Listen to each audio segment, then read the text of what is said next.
¿el estado de guerra es algo permanente o es algo transitorio? ¿La paz es un interregno entre guerras o la guerra es un interregno entre distintos periodos de paz? Si yo me pongo a hacer cuentas, yo voy a encontrar, les aseguro, mínimo una guerra por década desde el 1800.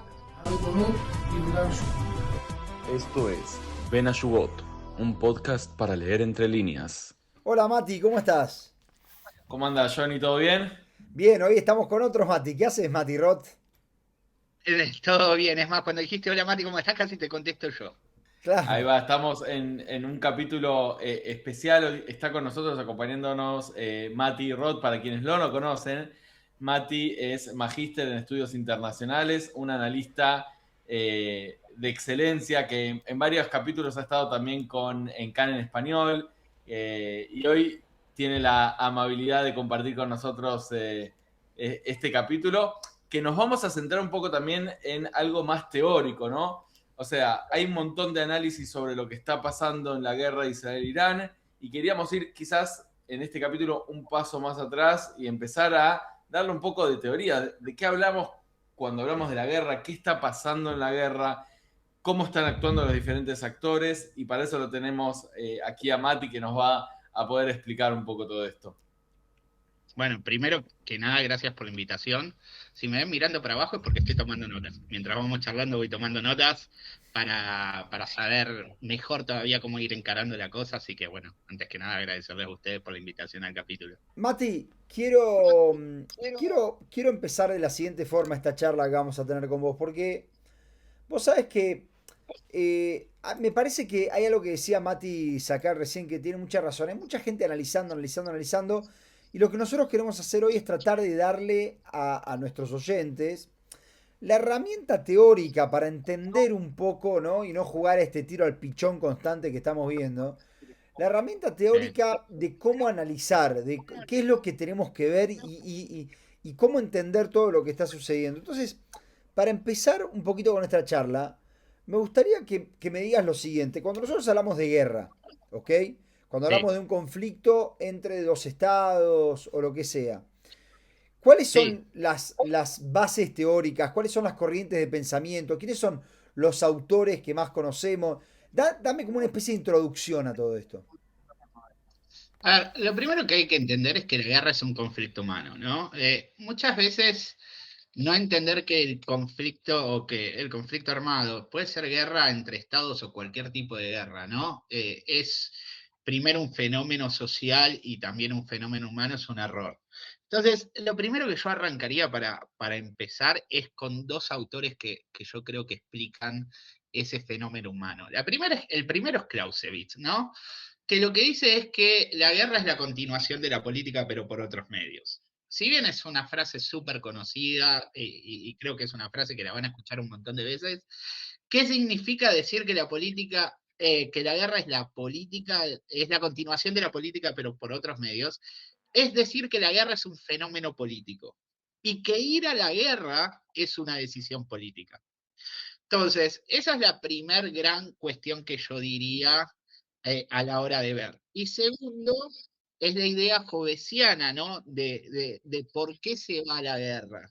Y él cuando Hobbes agarra y dice, ¿por qué se va a la guerra? Hobbes dice, se va a la guerra por tres grandes motivos, que está dado en cuestiones de la personalidad del que decide ir a la guerra, que puede ser el orgullo, el miedo o la codicia. En esos tres elementos vamos a encontrar elementos personales de por qué se va a la guerra y también acordarnos que la guerra es un fenómeno político. Que dentro de la decisión de ir a la guerra, si nosotros pensamos en el Estado moderno, porque me fui a Hobbes y el Estado moderno todavía no estaba consolidado del todo. Me voy a Clausewitz, pero todavía no tenía un montón de maquinaria o de infraestructura dentro del Estado que hoy tenemos. O no teníamos, en la época de Hobbes y Clausewitz todavía eran reinados, pero si pensamos en las democracias o en estados mucho más estructurados, acá me va a servir también Alison Graham para explicar algo más.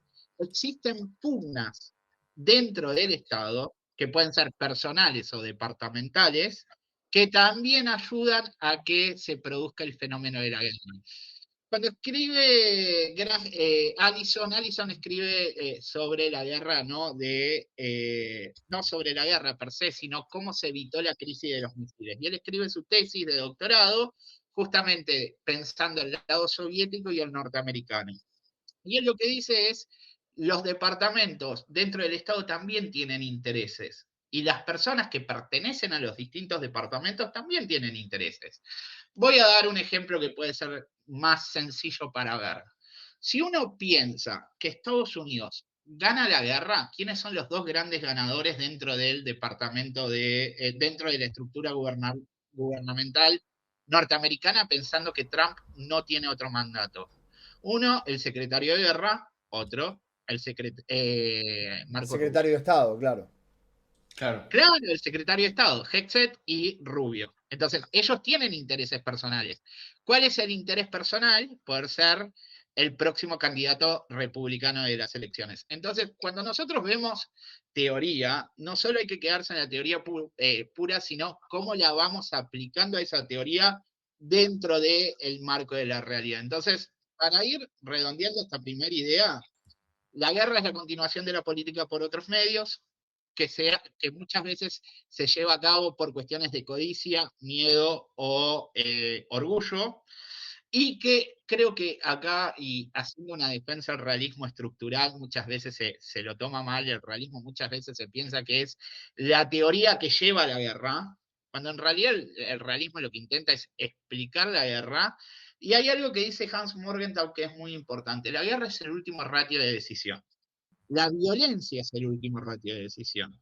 Porque si uno se pone a pensar en términos matemáticos de la guerra, llevar a que la guerra sea un elemento que me genere una ganancia lleva mucho tiempo. Yo podría tener un montón de otras alternativas antes que la guerra para poder cumplir un objetivo. Sin embargo, decido apostar recursos que son limitados, pero gran cantidad de recursos, para que la ganancia que me genere la guerra no sea actual, sino sea a largo plazo. Porque si yo tengo que descontar en materia de costos todo lo que sale una guerra y después lo tengo que llevar al primer tiempo, en teoría de juegos, al primer turno posguerra, los costos nunca los logré deducir. Entonces la guerra me tiene que generar una ganancia a largo plazo que agarre y diga, ok, yo perdí todo esto en un primer tiempo para después ganar en un segundo. Ahora, Mati, sí. me parece muy interesante lo que vos estás mencionando, porque, a ver, con esto me quedé un poco pensando en esto que vos decías del tiempo, ¿no? Nosotros estamos históricamente acostumbrados a la idea de que una guerra lleva un determinado tiempo y que empieza la guerra, se van ganando territorios, debilitando al enemigo y se llega al líder supremo. Estoy pensando, por ejemplo, en la Segunda Guerra Mundial, donde Hitler murió en el búnker, no murió, no me voy a meter en esa discusión ahora, pero lo que estoy diciendo es, acá lo que hemos visto es algo totalmente diferente, que es un golpe donde se mató en el primer día de la guerra el líder supremo iraní. Todos pensamos que la guerra tenía un camino muy marcado, digo, sin líder supremo, de repente los tiempos se reducirían, estamos hablando de todo, y eso no lo vimos. ¿Cómo lo analizás o cómo lo podés entender vos eso? A ver, yo creo que esto, saliendo de teoría de las relaciones y entrando a sistemas políticos comparados, ¿no? Que es una rama que yo diría que muchos analistas de guerra no la tienen. A ver, hiciste una comparación recién con la Segunda Guerra Mundial, con la derrota alemana, o con la salida de Alemania de la Segunda Guerra, con su capitulación. Podría ser exactamente lo mismo con Italia, porque al fin y al cabo Mussolini termina de una manera similar. Ahora, la pregunta es la siguiente. Existe una sucesión dentro del régimen, tanto Italia como Alemania no tenían una sucesión en materia histórica, ¿no? Ahora, si pensamos otros líderes de carácter, y en este caso voy a decir totalitarios, porque son los tres grandes líderes totalitarios cuando se los estudia, que son Hitler, Mussolini y Stalin. Stalin sí tenía una salida. El Partido Comunista Soviético tenía una salida que terminó deveniendo en la figura de Khrushchev.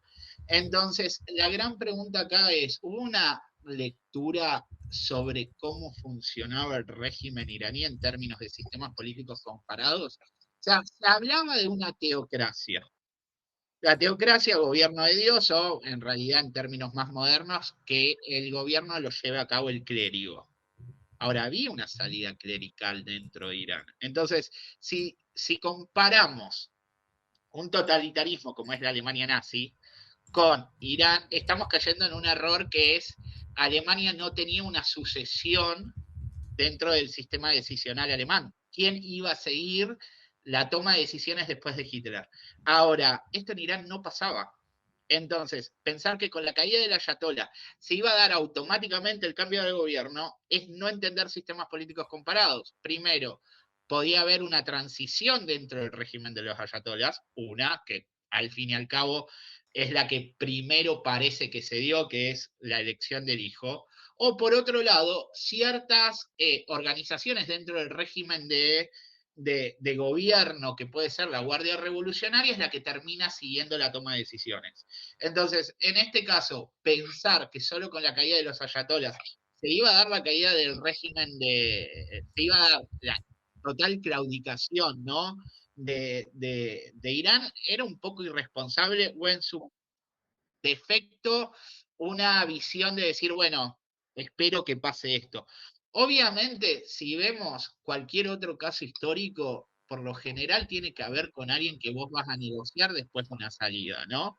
Y en este caso, si bien ahora dicen que la están buscando, lo que se ve en materia de lo que fue ese primer ataque es que no hubo nadie con quien hablar que iba a tomar el mando después de ese primer ataque que llevara a caer a Jamenei. Entonces, al no tener ese reemplazo que a vos te sirva, obviamente no servía todo lo que venía después en materia de una posible negociación. Yo te quiero sacar un título, Mati. ¿Le faltó una Delcy Rodríguez? Sí, o si vamos al ejemplo que vos usaste, faltó en el ejemplo de la Alemania nazi, faltó que la Operación Valkyria haya funcionado. Porque al fin y al cabo, la Operación Valkyria eran los propios generales alemanes que querían la caída de Hitler para después ir a negociar con Estados Unidos una mejor salida de la guerra. Entonces, faltó una Operación Valkyria que funcione bien. ¿Se logró decapitar el régimen? Sí, se lo logró decapitar. Ahora, rápidamente, y esto es algo que pasa mucho, e inclusive lo tenemos nosotros, no es que solo Irán. A ver, cualquier sistema presidencialista, vayamos a un sistema presidencialista. Cuando muere el presidente, asume el vicepresidente. De hecho, así asume su primer presidencia Teddy Roosevelt. Entonces, si cualquier democracia tiene esta salida, ¿por qué pensamos que Irán no la iba a tener? Y pero ahí Podría déjame pensar que te diga lo siguiente. Capaz lo que Sí, buscaban, pensando en voz alta, no era sí, la sí. eliminación para reemplazar, sino, o para que no haya reemplazo y todo caiga, sino para el golpe de efecto, el shock inicial. Esto, desde un punto de vista teórico, también existe la historia de, bueno, un shock inicial y de ahí podemos seguir. Lo que pasa es que el shock tuvo que haber sido lo suficientemente grande, que era algo que lo hemos discutido en Cannes, es qué tan grande es el primer ataque para poder dejar fuera de combate a Irán de un solo ataque. La doctrina más convencional que se usa es el shock a no, que es la de golpear puntos de logística y comunicación para que el ejército no pueda coordinar. Ahora, el ejército iraní o la Guardia Revolucionaria, primero, cuando se vio venir la guerra, tuvo una ventaja muy grande que es el tiempo que tuvo para organizarse de una manera más descentralizada. Evidentemente, se pensó que Irán era altamente centralizado, sin embargo, la Guardia Revolucionaria pudo demostrar en parte que no era tan centralizado y por eso pudo seguir operando. Y segundo, es que el ataque no fue lo suficientemente grande y tampoco estuvo acompañado por algún elemento que sea tierra, ¿no? A ver, cuando pensamos la guerra, y sobre todo la guerra que está sucediendo ahora, la guerra que está sucediendo ahora es toda por aire. ¿Y por qué digo toda por aire? Porque si bien el componente naval todavía no está teniendo el efecto que se buscaba. Están los portaaviones, pero no se ha logrado por parte de Estados Unidos que Irán tenga compromiso en materia de lo que es logística. Entonces, ¿qué es lo que...? Es más, Siria terminó saliendo por el otro lado, está más comprometido logísticamente Occidente que Irán. Entonces, en este cálculo que los dos, diría, grandes jugadores que terminan ganando guerras, una es la Marina y el otro es el Ejército, ninguno de los dos tuvo gran presencia. La Marina sí para desplegar o proyectar poder, pero el Ejército no estuvo. Entonces no tenés toma de territorio, por lo menos hasta el momento de la grabación de esto no tenés toma de territorio. No lograste frenar a la Marina iraní por cómo está constituida la Marina iraní, entonces, ¿qué es lo que te queda?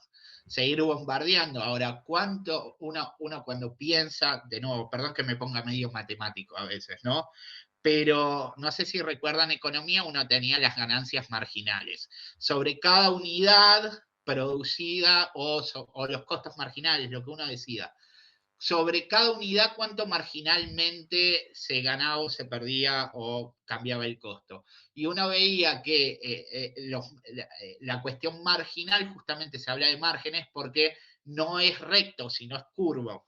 Entonces, al ser un curvo, al ser una curva, ¿cuánto afectaba cada unidad nueva a esa curva? Y uno veía que las curvas tendían a ser decrecientes, ¿no? ¿Qué quiero decir?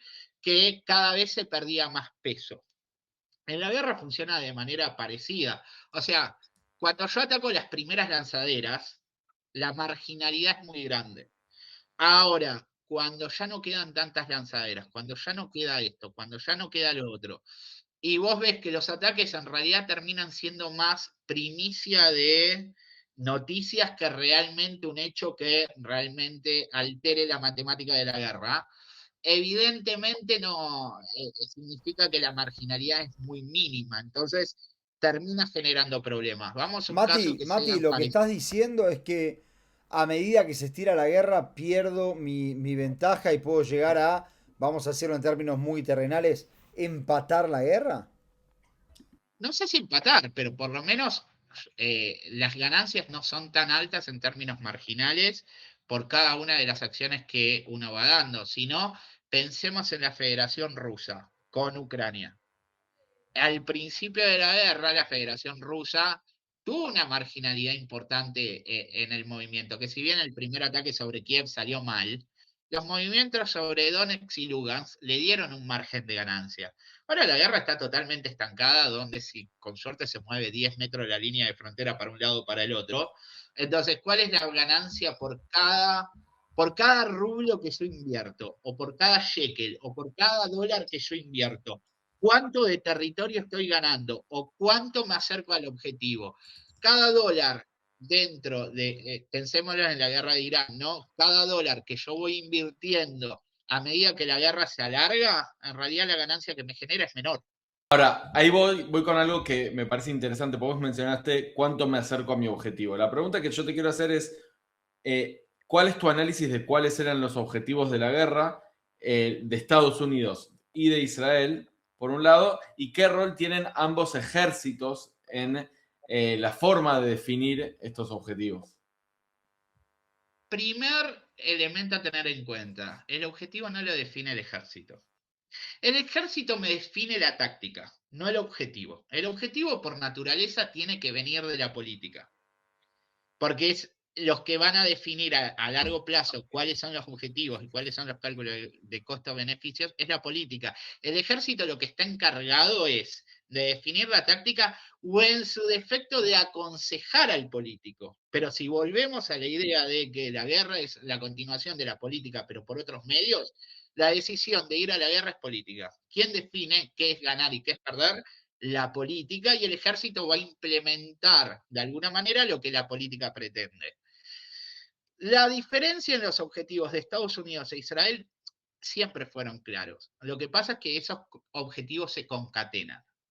¿Y por qué voy a decir esto? Estados Unidos, no nos olvidemos que en el año 1979 Irán le tomó la embajada a Estados Unidos. Entonces, existe una memoria histórica, hablando dentro de lo que son los estados, y yendo a teoría de nuevo, ¿no? Esto creo que lo dijo Escudé. Escudé dice las grandes potencias tienen memoria histórica. ¿Qué quiere decir con la memoria histórica? Ellos tienen un archivo de qué es lo que pasó. Y de esa manera yo también decodifico a amigo-enemigo, ¿no? En estas percepciones de memoria histórica, recordar qué es lo que pasó con tal estado y cómo interactúo con tal estado es lo que va a definir si yo lo decodifico como amigo o enemigo. Obviamente entre Israel y Estados Unidos la decodificación era relativamente similar, o sea, Irán tiene una política de hostilidades contra ambos estados, ¿no? Uno desde la retórica brutal de decir que no debe existir, el otro desde una cuestión específica que fue la toma de su embajada y obviamente catalogarlo como el mal de todos los tiempos, ¿no? Entonces ahí vos por lo menos tenés una visión que es similar. Ahora, si vamos a cuestiones específicas de objetivos, por lo menos de lo que se podía leer para cada uno, para Israel es una cuestión netamente de seguridad. Después vayamos a ver si el cálculo de seguridad estaba bien hecho o no, ese es un tema aparte. Pero por lo menos una cuestión de existencialidad a la hora de la seguridad, pues si obviamente yo tengo que Johnny todos los días me va a venir a decir que me va a borrar del mapa, yo por lo menos tengo que estar en alerta. Después, ¿cuál es la capacidad de Johnny de hacerlo? No hacerlo es otro tema. Perdón, Johnny, te agarra vos, pero lo puedo agarrar a Mati Sacal también, si quieren. Entonces, ¿cuál es la percepción que tengo de Johnny o de Mati Sacal, que me están diciendo todo el día, me quieren eliminar del mapa? Por lo menos lo voy a tener anotado.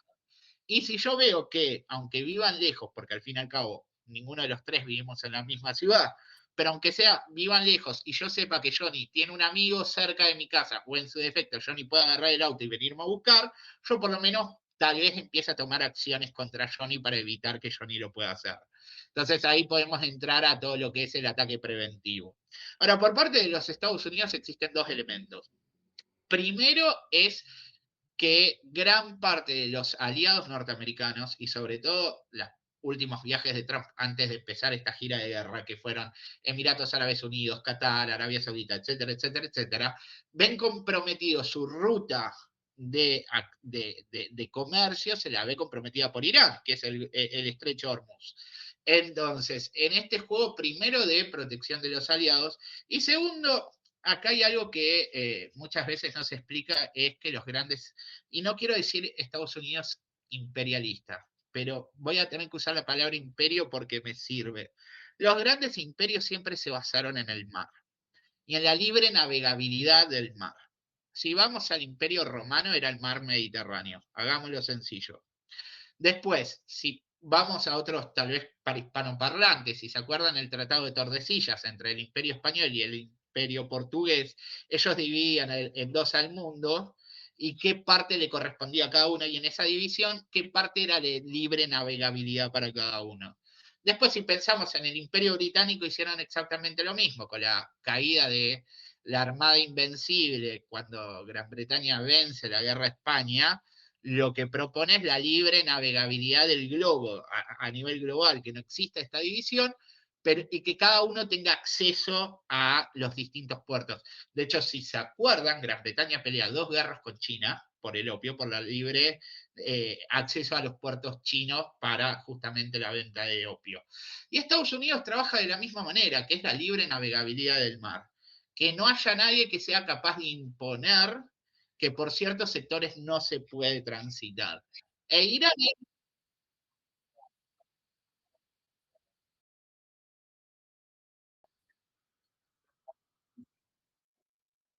de garantizar el estrecho Hormuz en primer lado y segundo lado, la guerra también es un sistema de competencia de oligopólica. Eso es lo que diría el realismo estructural. El realismo estructural, cuando vos ves, lo explico para los grandes portales.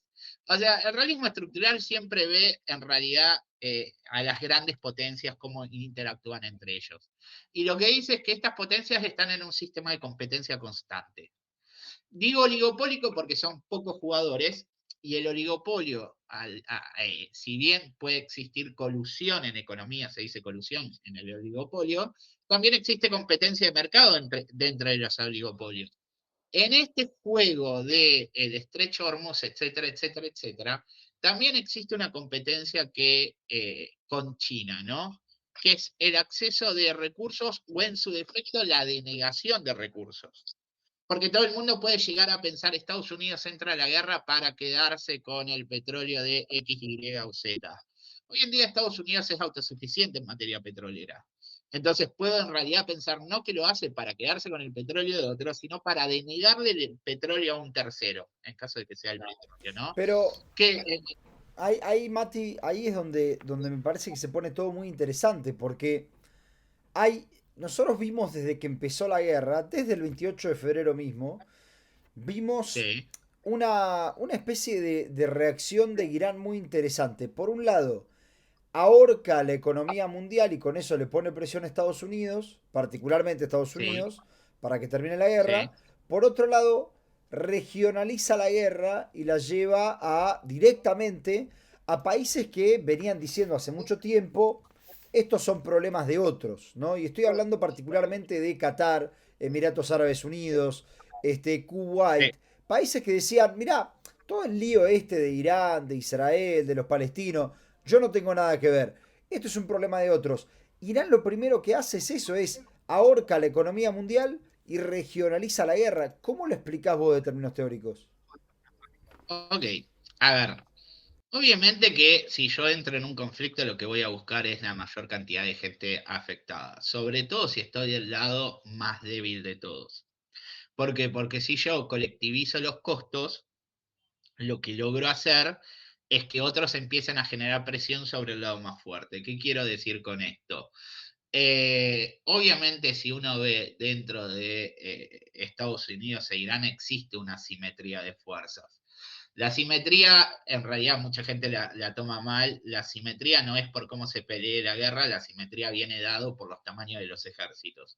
Si uno va y pone un lado y el otro, existe una simetría de fuerzas. Entonces, ¿cómo logro combatir la simetría de fuerzas? Por un lado, a través de una guerra no convencional, lo que me permite agarrar y complejizar el terreno y que esa simetría no se vea tanto. Como no hay componente de tierra, todavía no se está viendo eso. Sin embargo, la otra es la colectivización de los costos. ¿Qué es lo que hago? Bueno, vos querés entrar en guerra, que los costos los paguen todos. Entonces, ¿qué hago? Cierro el estrecho Hormuz por A o por B, y lo que genero es que los precios del petróleo aumenten, y el precio del petróleo después es determinante y derivado de todos los otros factores de la economía. Entonces, ¿qué es lo que genero? La probabilidad de inflación a nivel global. Y segundo, no menos importante, yo creo que acá hubo una lectura de los países del Golfo que yo no creo que todos tengan la misma lectura, pero por lo menos algunos sí decían Irán no es un tema nuestro, hasta que Irán terminó siendo un tema de ustedes. Creo que fue la visión de Estados Unidos.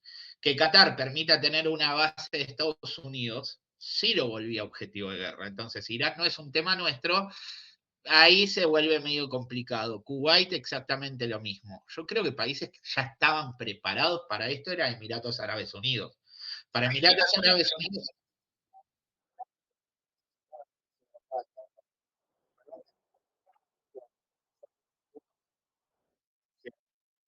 yo no sé si hay un apaciguamiento.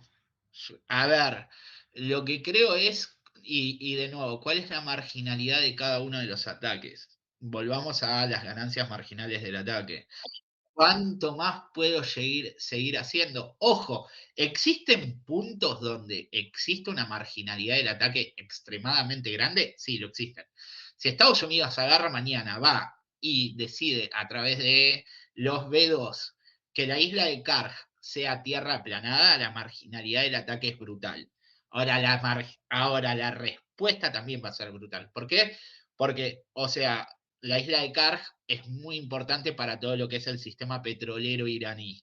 Entonces, si yo ataco esa posición, lo que antes una bomba, por así decir, me generaba de ganancia 0,01, desarmar todo el complejo petrolero iraní, esa bomba tiene una ganancia brutal. Entonces, ¿existen objetivos donde todavía se puedan hacer eso? Sí. ¿Estados Unidos decidió ir contra esos objetivos? Todavía no. Entonces, en esa parte del estancamiento o de la ganancia marginal o del apaciguamiento, hay que tener en cuenta que todavía no se tocaron ciertos objetivos. Hay que ver qué es lo que pasa después del 6 de abril. Y yo creo que de hoy al 6 de abril, lo que vos vas a tener son las posibles ramp-off que tiene Estados Unidos a la hora de ver este conflicto, ¿no?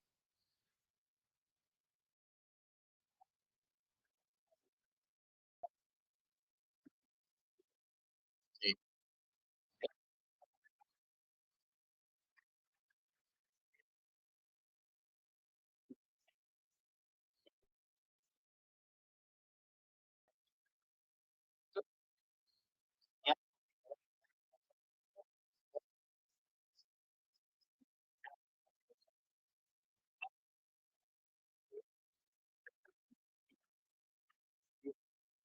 A ver, Estados Unidos siempre puede llegar a decir, y uno de los rampos más desquiciados que he visto, y al que me sigue en Instagram, perdón que haga el chivo, creo que lo vio este fin de semana, que yo dije, lo único que falta es que Estados Unidos termine aceptando que Irán pueda cobrar peaje sobre el estrecho de Hormuz. Si recuerdan, fue una de las ideas que se presentaron.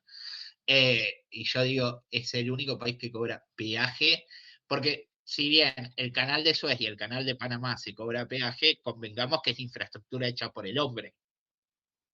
Claro, porque son Ahora, artificiales. son artificiales, requieren un costo de mantenimiento, etcétera, etcétera, etcétera. Ahora, que Irán, por arte de magia, pase a cobrar peaje sobre el estrecho de Hormuz, yo creo que, y lo digo en serio, y si me está escuchando alguien del régimen iraní, yo ya estaría cerrando el trato. Si Irán dice, miren muchachos, yo cierro mis centrales nucleares, agarro un reactor de agua liviana por cobrar peaje del estrecho de Hormuz, estoy firmando ya. Y es más, además de firmar, Estados Unidos perdió la guerra. Esa es una guerra perdida por Estados Unidos. ¿Por qué? Porque en el momento que Irán quiera, vuelve a conseguir las lanchas rápidas para frenar el estrecho y encima está cobrando de eso. ¿Se acuerdan cuando nosotros dijimos al principio, tengo que ver cuál es el costo final de la guerra y si eso me va a generar ganancia? Bueno, que yo pueda cobrar peaje por un estrecho es generar ganancia. Al fin y al cabo me va a estar entrando una máquina de dinero todo el tiempo por cobrarte el peaje. Entonces, para Irán esa es una salida. Si lo Sí, pongo en términos prácticos, un segundo, para que la gente entienda, sí, sí. se habla de más o menos, si no me equivoco, 100 buques por día que pasaban antes de la guerra por el estrecho de Hormuz. Hoy, lo que nosotros sabemos por diferentes reportes es que cada buque está cobrando, hoy están pasando, hoy creo que pasaron 60 en el último mes, o sea, bajó mucho el número, pero cada uno que pasó pagó algo así como 2 millones de dólares a Irán para poder pasar. Imaginémonos 100 buques por día a 2 millones de dólares por buque y cuando uno ve la exigencia de Irán de, por ejemplo, decir, quiero que Estados Unidos e Israel paguen reparaciones por el daño que causaron, uno ve 2 millones de dólares por 100 por día, claramente Irán está recibiendo reparaciones y ganando la guerra. A ver, hagámoslo práctico. En realidad, llevamos casi 30 días de guerra. Vos me dijiste que pasaban 100 buques por día antes de Más o esto. menos. Y hasta ahora pasaron 60. O sea, lo que tuve es que en realidad son 30 veces menos la cantidad de buques de lo que deberían pasar. Pasaron 30 veces menos en un mes de lo que deberían pasar diario. O sea, hagamos rápido la cuenta, 33 veces. Significa, ni siquiera yo voy a hacerle el pricing de 2 millones de dólares por buque. Yo podría agarrar y digo, si pasaron 33 veces menos, porque 33 por 3 es 99, por eso hice esa cuenta sobre 33. Digamos, hagamos de cuenta que en realidad a esos 2 millones de dólares le cobro 15 veces menos en vez de 33. Todavía sigo haciendo el doble de dinero que lo que estoy haciendo por cobrarle 2 millones de dólares a cada buque. Entonces todavía puedo seguir jugando con esa matemática de costos. Entonces, una forma de reparación de guerra tranquilamente puede decir, mira, yo no te pago la reparación, cobra peaje. Creo que es la peor reparación que se puede llegar a tener. Ahora, ¿cuáles son los ramp-off que tiene Estados Unidos? Obviamente una es este tipo de negociaciones. Hay que ver qué es lo que pasa el 6 de abril, y marqué el 6 de abril porque es el ultimátum. ¿No? El ultimátum que yo ya venía de un ultimátum de 5 días y se agregaron 10 días más al ultimátum que termina el 6 de abril. Obviamente esto se usa para negociar. En principio había grandes charlas o grandes anuncios de Trump de lo que se venía negociando. Inclusive me pareció hasta entretenido en un momento que Trump dice, nos regalaron 10 buques petroleros. O sea, 10 buques, numéricamente es escaso. Volvamos a la matemática que vos hacías, Johnny, pasaban 100 buques por día. Me regalan 10, en realidad me dieron un décimo de la producción diaria, tampoco es que me dieron demasiado.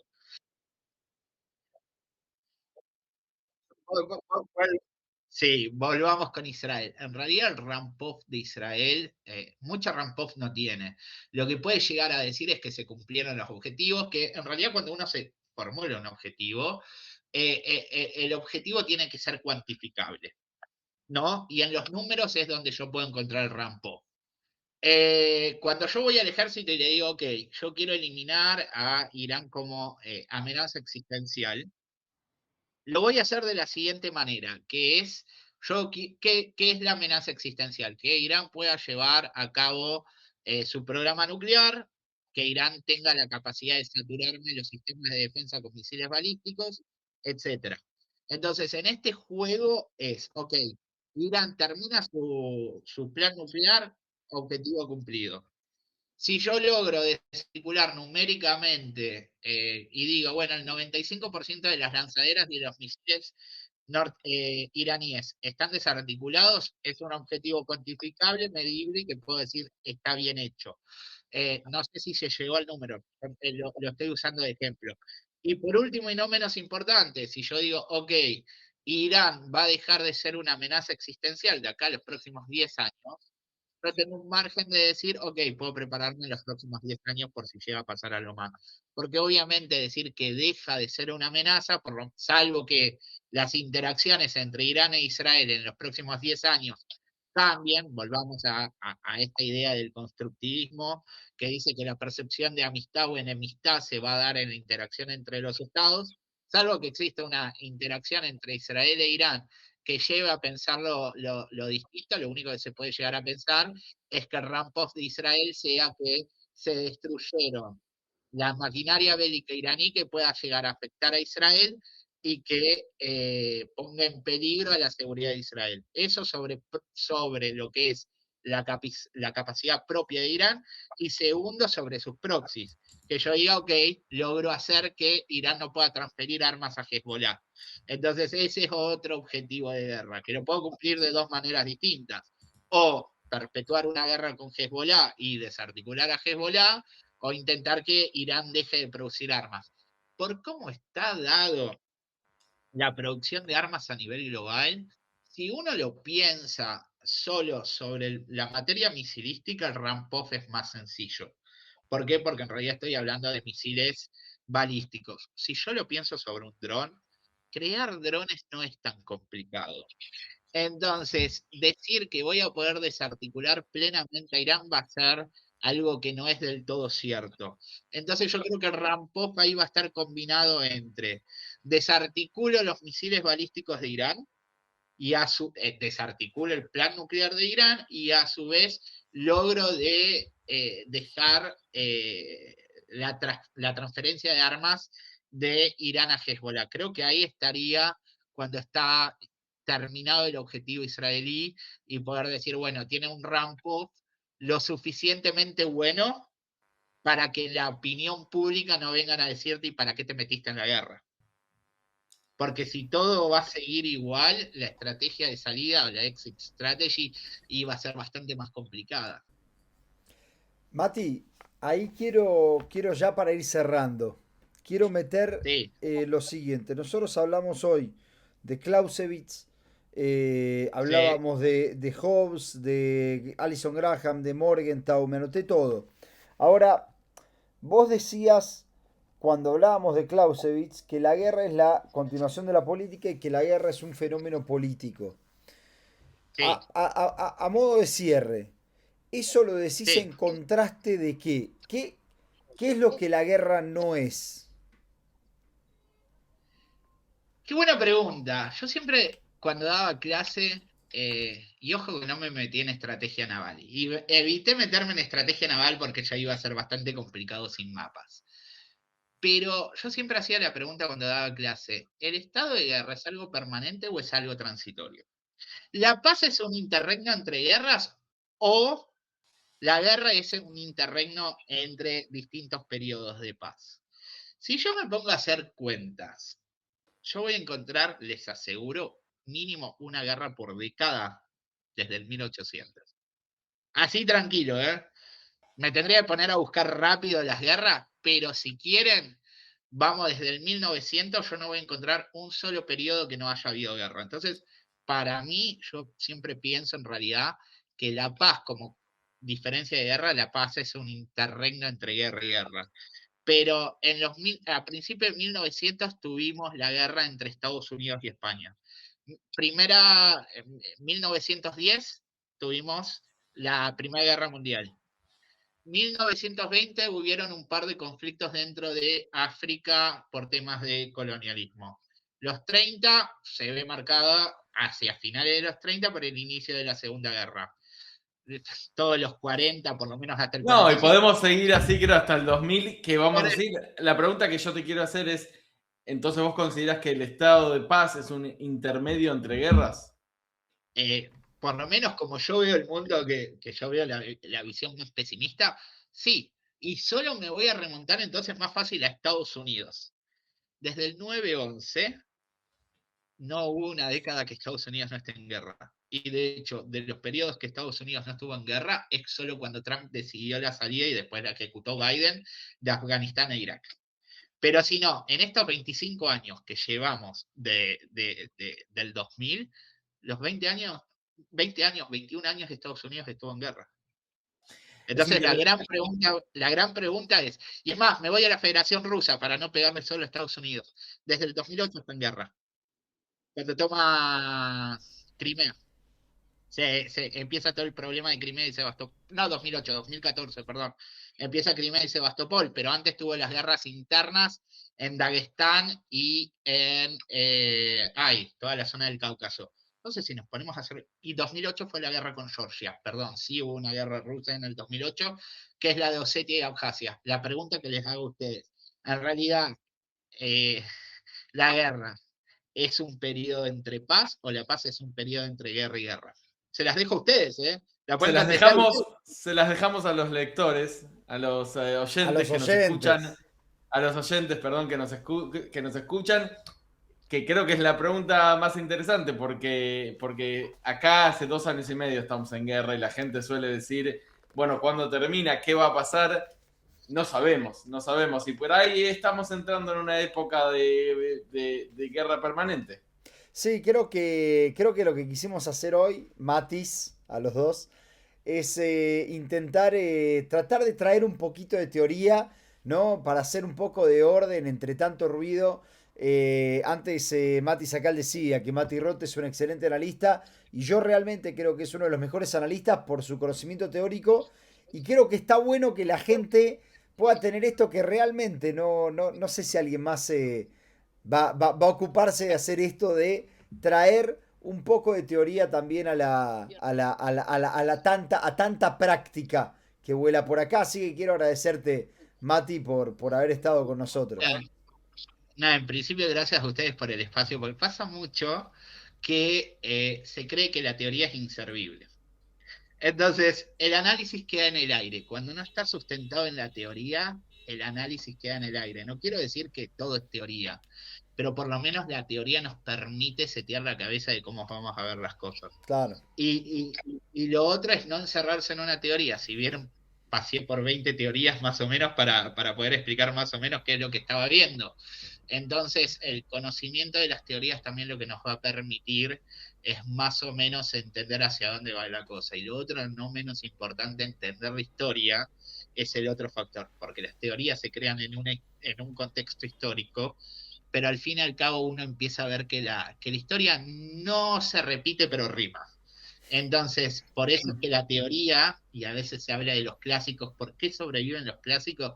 Porque la historia no se repite, pero sí rima.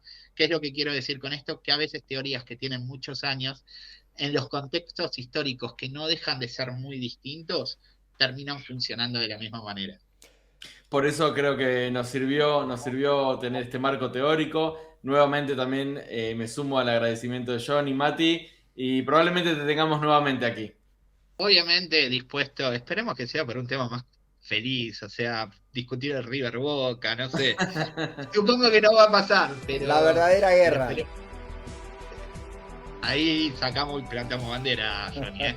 Espero que sí, obviamente agradezco la invitación de ustedes y obviamente más que dispuesto para estar en otro programa. Abrazo enorme, chicos. Otro para ustedes. Hasta luego, hasta la semana que viene.